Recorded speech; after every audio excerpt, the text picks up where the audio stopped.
Aside from my birthday, when I was in kindergarten, I strongly believed that Halloween was the best day of the year. So, for that year's costume, I thought to myself, what better thing to do than to combine the two things I love more than anything else in this entire planet, Barbie dolls and dressing up.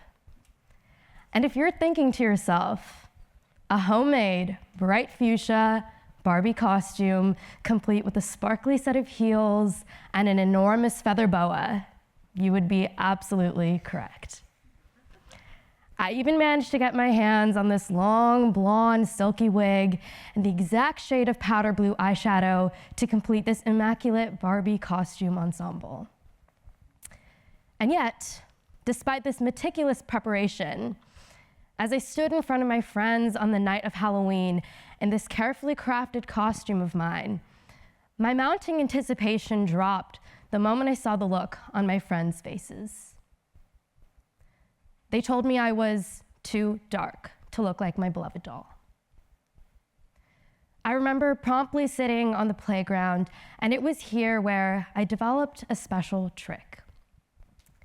In an act of impulsiveness, I scratched my ashy brown arm, fascinated when it left my skin with white marks. Excitedly, I would sit there on the playground, scratching, scratching, scratching. I would sit here every day, taking comfort in this private remedy, scratching my own skin until it turned white, and I turned beautiful. Beautiful like Barbie. Growing up, like most kids, I loved stories. But the heroes I saw idealized in books, movies, merchandising, from Barbie dolls to Disney princesses, rarely had my apparently unmarketable dark skin or unruly hair, nor did they experience the struggles I often did as a result of having these attributes. Happily ever after, everyone's favorite part of the story, was not reserved for people who looked like me. I felt left out of these stories that I so admired. I felt left out of America's vision of beauty. I was too dark. Feeling left out of America's vision of beauty is in no way unique to just me. This historical lack of holistic representation in the media has been written into the story from our country's origins and continues to be rewritten into the story today. Light-skinned, blue-eyed models grace the majority of childhood Disney films. And in our teenage years, we have magazines like Cosmopolitan, regularly featuring slim, thick models with voluminous blonde hair, who regularly urge readers to sculpt that irresistible bombshell body in just 5 easy steps. Fair skin and imperceptible body fat, these are not standards that fill up our screens and become the norm by any sort of coincidence. These Eurocentric standards of beauty intentionally reflect ethnocentrism by deliberately catering to the majority demographic, making the rest of us feel like we need to change ourselves. I myself felt that my very visible brown skin resembled the overtness of a very ornate Indian culture that I belonged to. I felt that it was too boisterous and too obnoxiously obvious in its practices. There was this huge disconnect in the level of confidence and celebration purported by my culture versus that same lack of confidence from within myself. This is what causes children like me to grow up feeling not only ugly, but simply useless. Written out of the story. And to write myself in, I felt the need to somehow obtain these unattainable physical standards. It was to the point where, when I was younger and in elementary school, I actively stayed out of the open field, and I refused to play in the jungle gym. I did not want my skin to darken from the sun. Enter the infamous skin lightening cream, Fair and Lovely. You can see the campaign image and the labeling on the tube itself. Guaranteed fairness, guaranteed fame. A girl whose smile gets happier and happier as her skin gets lighter and lighter. These very colorist campaigns are heavily promoted by very influential Bollywood actresses who claim that we need this product. And curiously, it works on very impressionable, vulnerable, young consumers who believe that this is their key to someday becoming famous actresses of their own, to becoming acknowledged for once in the spotlight, to being seen as beautiful Disney princesses of their own with storylines, conflicts, happily ever afters of their own. How successful would the skin lightening industry be if there was no insecurity surrounding darker skin? If all complexions were celebrated and normalized in the media as they should be? Products like Fair & Lovely are touted as holy grails, misleading consumers into believing that beauty is just one tube of cream away. I mean, you see a picture like this, and you don't even think to consider that becoming 4 shades lighter will put that exact same smile on your own face. Next, let's take a look at Tarte Cosmetics. Tarte Shape Tape Foundation launched a mere 15-shade product line. 14 of those 15 shades are prefaced with terms like fair, light, light neutral, fair neutral, medium neutral. You get the picture. Now, their 15th and final shade, as you can see, is a good 10 shades darker than a couple of its preceding shades. It is bluntly entitled with the term mahogany. Such a limited shade range like this shows darker skin consumers that they are a mere afterthought, that they're not worth the patience or the money or the equal quality of makeup. This is exactly the kind of thing that reinforces who is pretty and who is not, who is beautiful like Barbie and who is left out. Colorism causes people with darker skin to feel left out in general. Take the Indian American population, for instance. Let's do a quick Google search. 30 beautiful Indian American actresses. Are we sensing some sort of pattern here? They're all within that complexion range. Now, here's a picture of Mindy Kaling.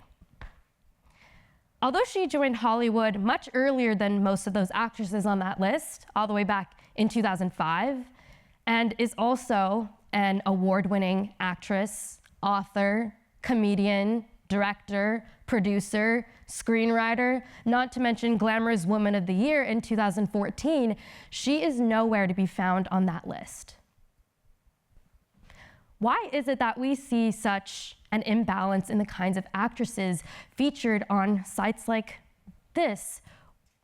Especially when we consider the fact that Mindy Kaling joined Hollywood a full 6 years before, say, Hannah Simone, who was on that list, but wasn't cast as Cece on New Girl until much later in 2011. If only Mindy Kaling had some Fair & Lovely on her. Now we see a much more dangerous problem. With the eruption of recent hashtags like Stay Woke and My Culture Is Not For Sale, we see several media and marketing companies scrambling to find surface-level solutions to satisfy these trends. They attempt to monetize off of this trend of revolutionizing minority representation. However, because it's just a trend, it often accepts the bare minimum and does very little to really challenge preconceived notions. Inadequate media and minority representation is largely due to the exploitation of current cultural stereotypes. Take Mindy Kaling's show, Never Have I Ever, for instance. This show was released in 2020 and has repeatedly made Netflix's top 10. It is praised for surrounding a South Asian narrative, and to be specific, a South Indian narrative. As a South Indian woman myself, this was very, very exciting. You see, generally, the cultural elements of India that tend to be popularized here in the West tend to surround northern Indian culture. Whether it's the food, chai, naan, entertainment industries, Bollywood, language, Hindi, though a lot of people's first guess tends to be Indian. These cultural elements tend to overshadow the several other cultural elements that India has to offer, like different foods and languages and industries.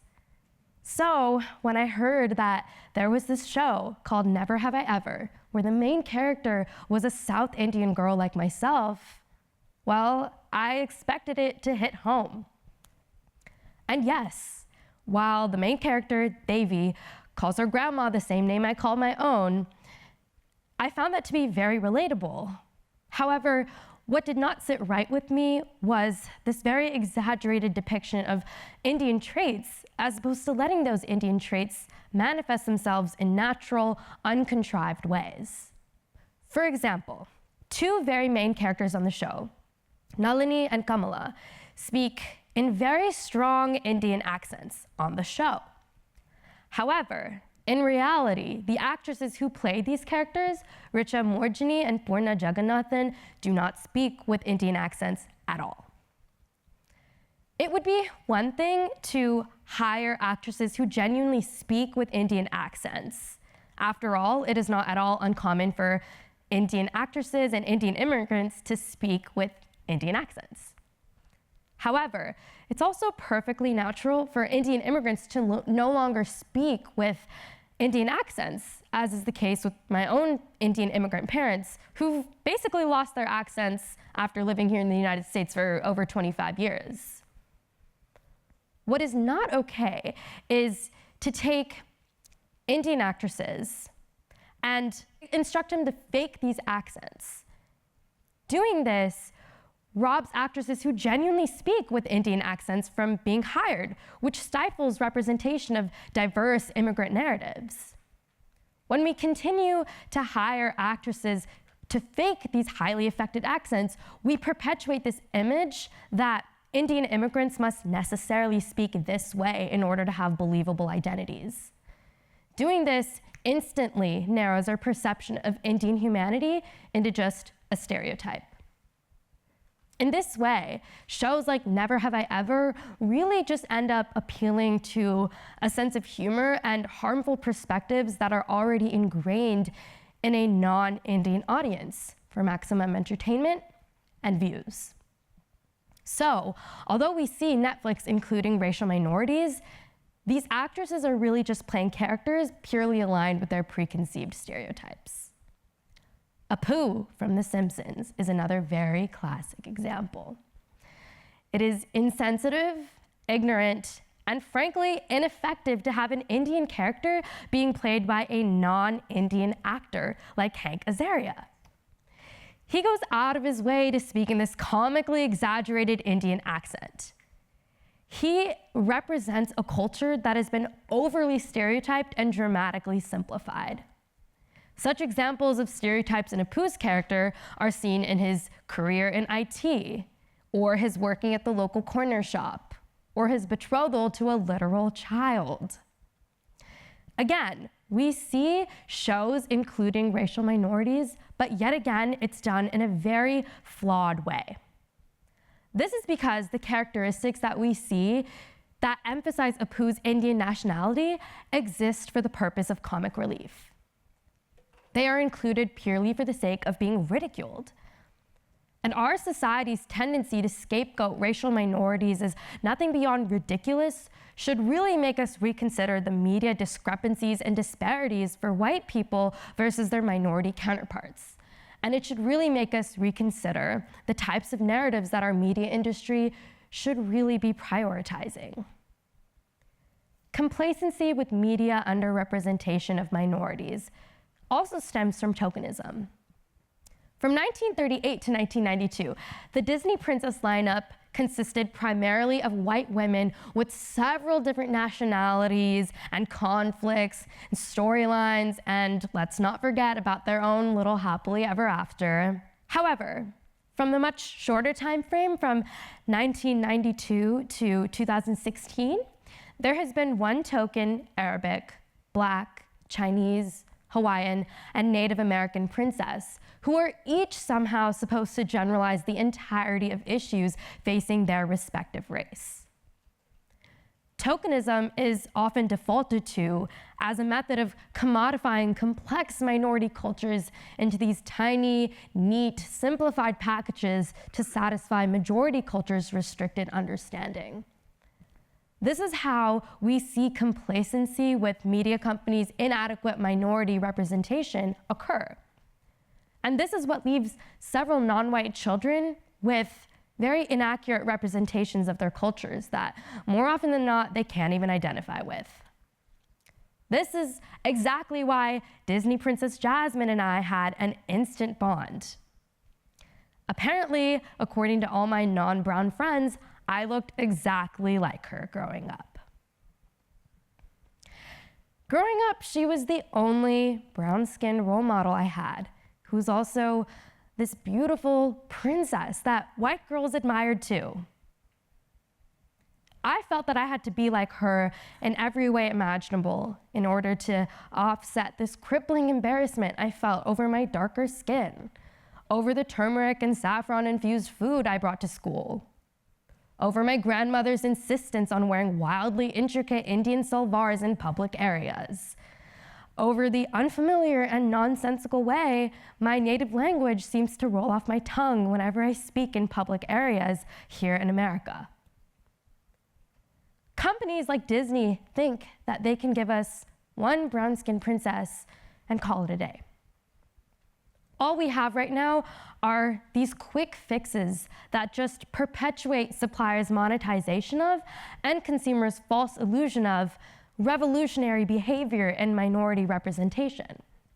However, these quick fixes really just maintain this image that diversity is reserved for the majority only. It still leaves people like me, who only had Princess Jasmine growing up, trying to squeeze into this tiny box when the question that should truly be addressed is why we have such few brown-skinned role models to look up to in the first place. Minorities are not monoliths. And as companies continue to try to monetize off of this trend of revolutionizing minority representation, we see a true lack of prioritization towards actual systemic improvement. So these solutions just end up causing more harm by leading to complacency with obligatory bare minimum efforts.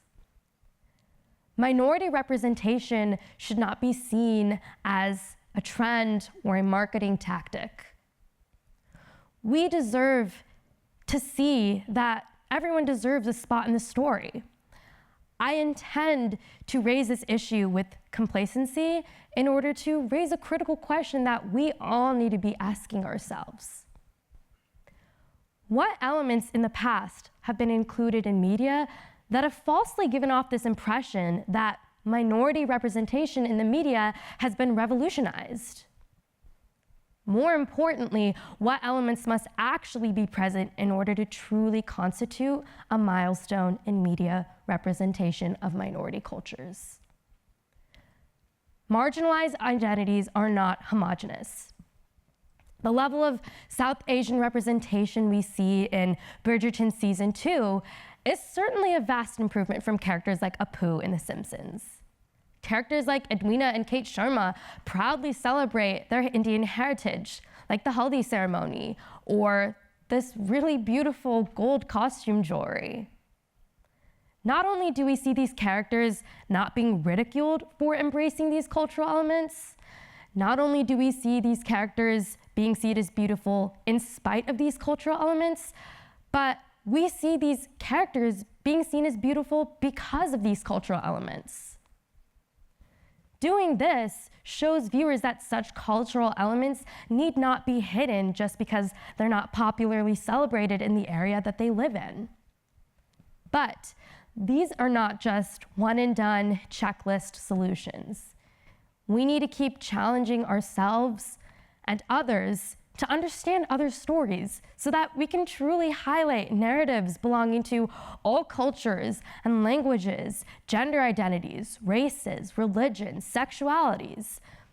Only then can we really hope to achieve this milestone.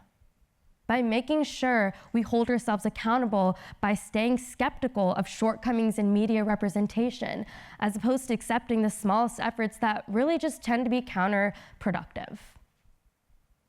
Today, I intend to reframe our perception of what true minority representation in the media should look like. All individuals deserve to be written into the story, including a happily ever after. Media suppliers must equally prioritize making room for people of all individuals in all backgrounds and all cultures. People who do not look like Barbie or Disney princesses deserve to see that they are never left out. They stand out. Thank you.